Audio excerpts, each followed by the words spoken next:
In this Argos Support video, we will show you how to clean the filters on the Tower Pro cordless vacuum. Firstly, ensure the vacuum is turned off and unplugged from the charging cable. To clean the outside of the vacuum, use a damp, non-abrasive cloth. Avoid using cleaning chemicals as these can damage the vacuum body.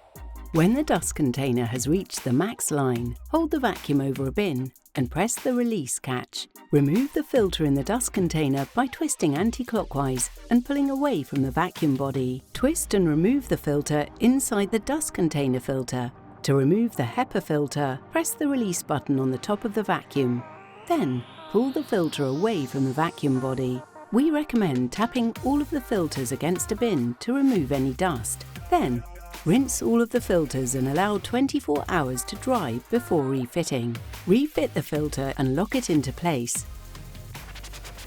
Then, drop the HEPA filter into the vacuum body and close the lid. To fit the dust container filter, place the filter into place and twist it clockwise to lock it in position. You can now close the dust container lid. To remove the brush roller, push the release switch and lift the tab on the side of the floor head upwards. We do not recommend using water to clean the brush roller. Once clean, slide the brush roller back into place and close the tab to lock it into position. Your Tower vacuum is now ready to use.